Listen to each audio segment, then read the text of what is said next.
जय जय रघुवीर समर्थ।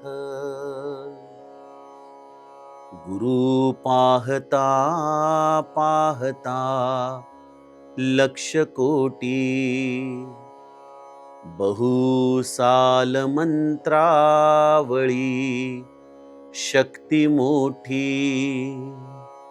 मनी कामना चेटके धात माता, जनी व्यर्थ रे तो नव्हे मुक्तिदाता। जय जय रघुवीर समर्थ। श्रोता वक्ता श्रीराम समर्थ। जय जय रघुवीर समर्थ।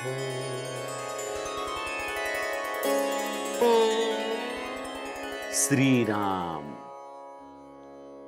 आपल्या सर्वांच्या हृदयस्थ वसणाऱ्या आत्मारामास साष्टांग प्रणिपात करून मनोबोध एक अंतरयात्रा हा श्री समर्थ रामदास स्वामी विरचित मनाच्या श्लोकाचा जो आपण अभ्यास करत आहोत, सज्जन हो, आज आपण त्यातील श्लोक क्रमांक 180 याचं चिंतन अभ्यासणार आहोत। समर्थांनी गेल्या श्लोकामध्ये या थोरल्या देवाची संकल्पना आपल्या समोर ठेवली। समर्थ म्हणतात, तिन्ही लोक जेथोनी निर्माण झाले, तया देव रायासी कोणी न बोले। जगी थोरला देव तो चोरलासे, परंतु काय गुरु वीण तो सर्वथा हीन दिसे। या तिन्ही लोकांना ज्या या परमात्म्याने निर्माण केलं, ज्याला समर्थांनी थोरला देव म्हटलं, हा थोरला देव शोधण्याची स्वाभाविक वृत्ती जीवांमध्ये आपल्याला आढळूनच येत नाही। आपण ज्याला देव मानतो, जिथं आपली कामना पूर्ण होते, त्यालाच आपण परमात्मा समजून बसतो। समर्थ म्हणतात, यामध्ये खरी अडचण ही आहे की हा थोरला देव कधीच जीवाला कळू शकत नाही। याचं कारण गुरु वीण तो सर्वथा हीन दिसे। सद्गुरूच्या कृपेशिवाय, सद्गुरूच्या अधिष्ठानाशिवाय या ब्रह्मांडामध्ये अणुरेणूंमध्ये व्याप्त असलेला आणि त्याच्याही पलीकडे अनंत अनंत पसरलेला असा हा परमात्मा गुरु कृपेशिवाय जीवाला कधीच प्राप्त होऊ शकत नाही। म्हणून तर आपण हनुमान चालिसेमध्ये हेच म्हणतो ना की श्री गुरु चरण सरोज रज निज मन मुकुर सुधारी। माझ्या या मनरूपी दर्पणाला गुरुचरण रजाने मी साफ करतो, स्वच्छ करतो। श्री महाराजांना एकदा एकाने विचारलं की जीवनामध्ये सद्गुरूची गरज काय आहे। खरोखर हा प्रश्न आजच्या काळामध्ये देखील अनेक इंटलेक्ट, सो कॉल्ड इंटलेक्ट मलाही विचारत असतात की गुरुशिवाय परमार्थ करता येत नाही का? जर राम नामच घ्यायचं असेल तर ते आपण देखील घेऊ शकतो ना, मग त्यामध्ये गुरुची काय गरज आहे? सज्जनो, या भक्ती मार्गामध्ये गुरुची अनिवार्यता ही गुरु केल्याशिवाय कळू शकत नाही। आणि सगळ्यात महत्वाचं म्हणजे श्री महाराज म्हणतात त्याप्रमाणे गुरुची आवश्यकता काय आहे? श्री महाराज म्हणतात, मी दुसरीकडून तुम्हाला काय आणून देणार? तुमच्याच आतमध्ये असलेल्या हृदयरूपी आरशावरची मी धूळ केवळ साफ करतो, ज्याच्यामुळे तुम्हाला तुमचं प्रतिबिंब स्वतः पाहता येईल। पाहावे आपणासी आपण या नाव ज्ञान। हे ज्ञान आपलं आतच आहे, हे आत्मस्वरूप आपल्या आतच आहे, हा थोरला देव आपल्या आतच आहे। पण या मनाच्या मलिनतेमुळं आम्हाला या थोरल्या देवाचं दर्शन होऊ शकत नाही। गुरुचं कार्य आहे चित्त शुद्धी करण्याचं। तो साधकाला साधन देऊन, भक्ती मार्गाला लावून त्याच्या चित्ताची शुद्धता करवण्याचं एक कॅटॅलिस्ट, संप्रेरक असा शब्द आहे मराठीमध्ये त्याला, तो संप्रेरक ठरतो। या कॅटॅलिस्ट मुळे चित्त शुद्धीची प्रक्रिया घडत राहते। या चित्तामध्ये पुन्हा पुन्हा जेव्हा मलिनता येते, तेव्हा गुरुराया आपल्या करुणेच्या आधाराने आम्हाला पुन्हा मार्ग दाखवतो, पुन्हा उभं करतो, नैराश्य झटकून पुन्हा साधन मार्गावरती प्रवृत्त करतो आणि एका टप्प्यावरती गुरुकृपेने ही चित्तशुद्धी होताच तो भगवंत जो आमच्याच अंतरंगात आहे, जो आमच्याच हृदयात आहे, तो आम्हाला प्राप्त होतो. मग समर्थ म्हणतात, ही वस्तुस्थिती नाही का हो, की जगी थोरला देव तो चोरलासे, गुरु वीण तो सर्वथाही न दिसे. गुरु हा अनिवार्य घटक आहे. गुरुशिवाय भक्ती नाही, गुरुशिवाय साधन नाही, गुरुशिवाय चित्तशुद्धी नाही. पण इथं खरा एक प्रश्न जो आजच्या काळामध्ये या 2026 मध्ये आमच्यापैकी अनेकांना भेडसावतोय, की गुरु म्हणजे मग नेमकं कोण? कारण आजच्या काळात आपण बघतोय गुरु या शब्दाला खरोखर पायमल्ली करावी अशा काही व्यक्तित्वांना या समाजामध्ये हे गुरुपद दिलं गेलंय. सध्याचे पेपरचे रकाने रकाने या अशा भोंदू बाबांच्या, या अशा भोंदूगिरी करणाऱ्या लोकांच्या मुळं भरून उरलेले आहेत. त्यामुळे समाजात जसं आपल्याकडे एक म्हण आहे ना, की वाळल्याबरोबर ओलं देखील जळतं, त्यामुळं समाजामध्ये जे खरं तर अत्यंत शुद्ध आहेत, सात्विक आहेत, अशा गुरूंच्या विषयी देखील समाजात साशंकता निर्माण होते. लोक त्यांच्याकडे देखील प्रश्नार्थक मुद्रेने बघू लागतात.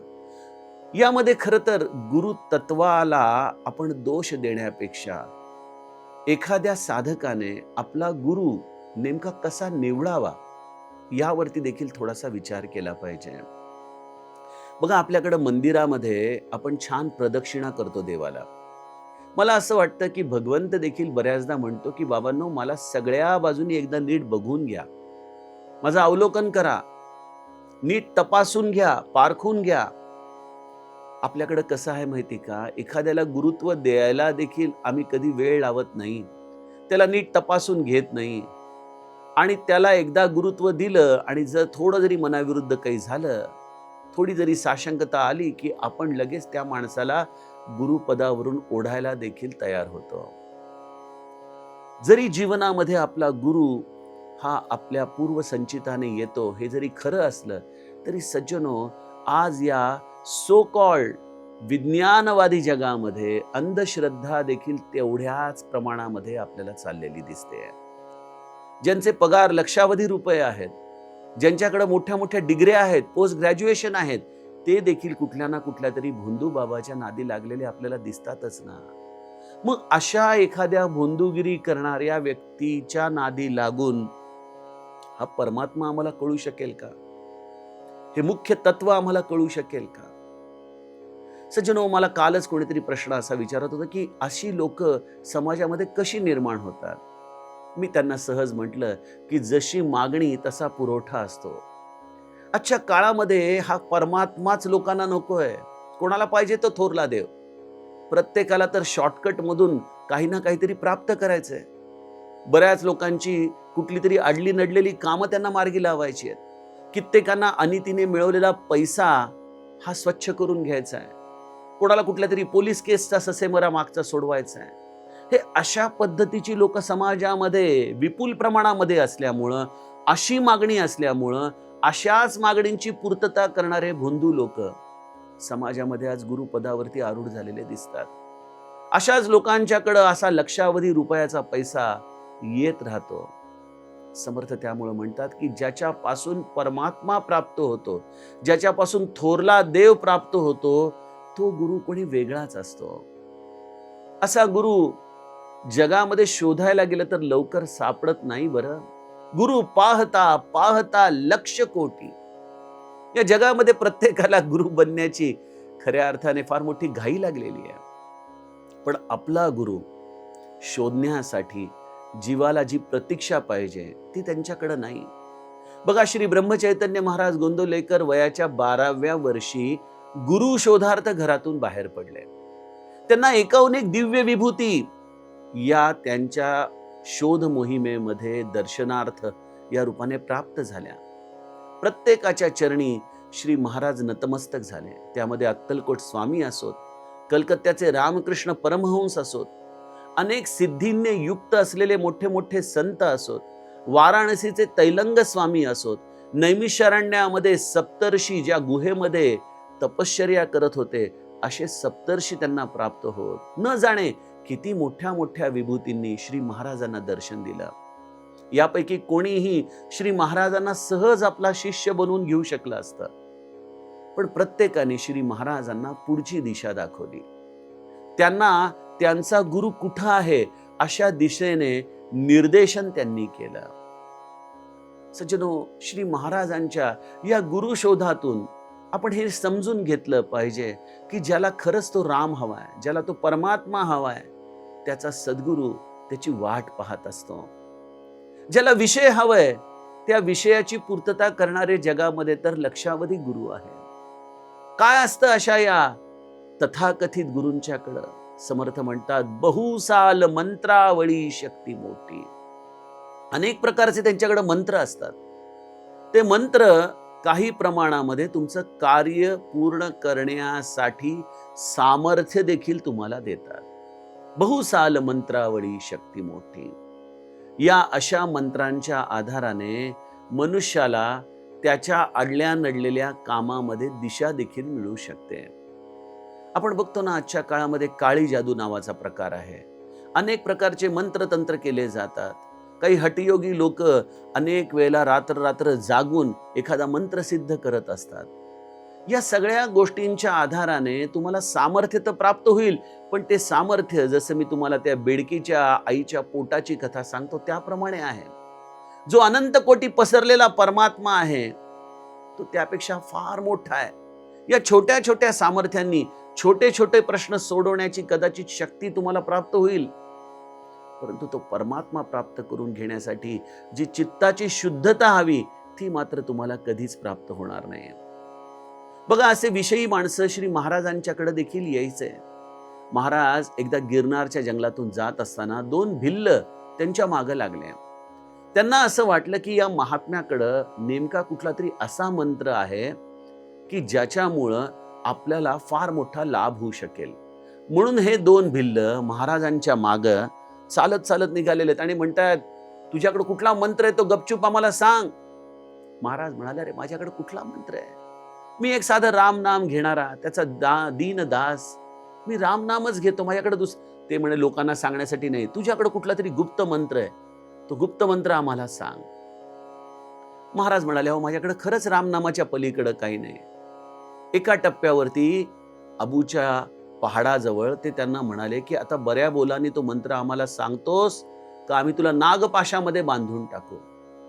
बघा, ह्या दोन चेल्यांकडे देखील असेच कुठून तरी उधार उसन्नवार केलेले मंत्र होते.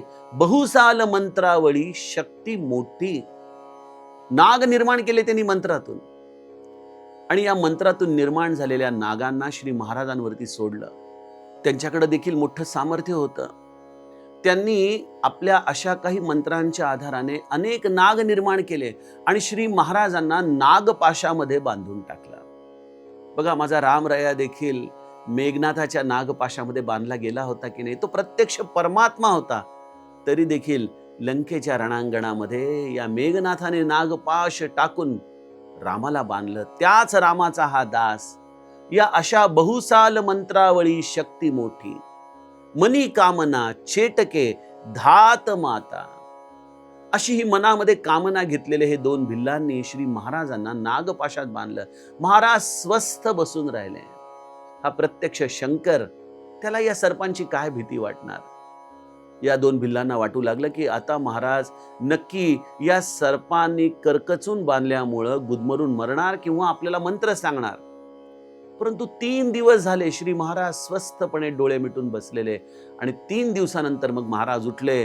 जय जय रघुवीर समर्थ अशी गर्जना केली आणि झटक्यामध्ये एका पहाडावरून त्यांनी स्वतःला झोपून दिलं. सगळे सर्प इतस्ता विखुरले गेले, मारले गेले. हे दोन भिल्ल घाबरले. अरे हा कोण महात्मा आहे? याला आपण एवढ्या नागपाशामध्ये बांधूनही ह्याच्यामध्ये कुठल्याही प्रकारची भीती निर्माण झाली नाही. महाराजांच्या जवळ गेले, त्यांच्या पाया पडले, म्हणाले, ही कला कुठली आहे? हे मंत्र कुठले आहेत? महाराज पुन्हा म्हणाले, अरे मी पुनश्च सांगतो, माझ्यावर विश्वास ठेवा. राम नामा इतका दुसरा प्रभावी मंत्र नाही, तो तुम्ही मनापासून घ्या. सज्जनो, हे या संतांचं, हे या गुरुपदी खऱ्या अर्थाने विराजमान झालेल्या सत्पुरुषाचं लक्षण आहे. त्यांच्यामध्ये कुठल्याही प्रकारच्या इतर मंत्रांना स्थानच नाही. किंबहुना रामनामावरती त्यांचा एवढा विश्वास असतो की या रामनामाच्या पलीकडं आणखीन कुठलं साधन करण्याची त्यांना गरजच वाटत नाही. पण आजच्या या विषयी समाजामध्ये, अशा समाजाला विषय प्राप्त करून देण्यासाठी अनेक प्रकारचे गुरु, बहुसाल मंत्रावळी शक्ती मोठी, मनी कामना चेटके धात माता, कुठेतरी चेटूक करतील, काहीतरी धात माता, याचा अर्थ कुठले तरी चित्र विचित्र मंत्र, काहीतरी शक्तीचे प्रयोग करत बसतील. या शक्तीच्या प्रयोगाने काही काळ त्यांना ते अडलेलं कार्य पूर्ण झाल्यासारखं देखील वाटेल. परंतु सज्जनो, हा सगळा क्षणिक परिणाम असतो आणि त्यातून आम्हाला पदरामध्ये जे शाश्वत प्राप्त करून घ्यायचंय ते मात्र काही केल्या पडत नाही. म्हणून समर्थ म्हणतात, जनी व्यर्थ रे तो नव्हे मुक्तिदाता. पण काय करावं, समाजामध्ये अशा लोकांनाच आम्ही गुरुपदी ठेवलेलं आहे. अशा लोकांचेच आम्ही पाय धरतो की जे आमच्या या अशा चित्रविचित्र मागणं पूर्ण करतील. त्यांना तो मर्यादा पुरुषोत्तम रामाची भक्ती नकोय, त्या मर्यादा पुरुषोत्तम रामाचं त्यांना चरित्र नकोय. त्यांना स्वतःच्या अंतरंगामध्ये उतरून त्या थोरल्या देवाला प्राप्त करण्याची इच्छा नाही. आणि मग अशा गुरूंच्या नादी लागून ते स्वतःला पारमार्थिक समजतात. ही आणखी मोठी या समाजामध्ये चालणारी आपल्याला विसंगती दिसते की आम्ही देखील पारमार्थिक आहोत, आमचे देखील गुरु आहेत. अरे, जो गुरु स्वतःच पोहायला शिकला नाही तो इतरांना काय या भवसागरातून पार नेणार? तुम्ही गटांगळ्या खाणारच, तुम्ही देखील अशा व्यक्तीच्या नादी लागून बुडणारच. मग गुरु या शब्दाचा आपल्याला नीट अर्थ समजून घेतला पाहिजे. जनी व्यर्थ रे तो नव्हे मुक्तिदाता. जो स्वतः जीवनमुक्त आहे तो खऱ्या अर्थाने गुरु आहे. जीवनमुक्त सत्पुरुषाची काही लक्षणं आहेत सज्जनो. पहिली गोष्ट, तो अत्यंत निशंक असतो. दुसरी गोष्ट, त्याच्यामध्ये अत्यंत निर्भयता असते, त्याला भय नावाची गोष्टच माहित नाही. तिसरी गोष्ट, जो राम आणि श्रीकृष्ण या अशा आराध्य दैवतांचं नित्य स्मरण करतो, चिंतन करतो, त्यांचीच लीला गातो, जो निरंतर मुखाने सर्व साधकांना भगवंताचंच महती सांगतो. चौथी गोष्ट, तया दर्शने स्पर्शने पुण्य जोडे, तया भाषणे नष्ट संदेह मोडे. ज्याची वाणी ऐकली असता मनाला एक स्वाभाविक समाधान प्राप्त होतं, एक आनंद होतो.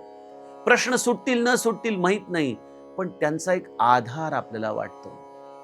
मन आपलं स्वाभाविकपणे या संघर्षामध्ये देखील स्थिर व्हायला लागतं.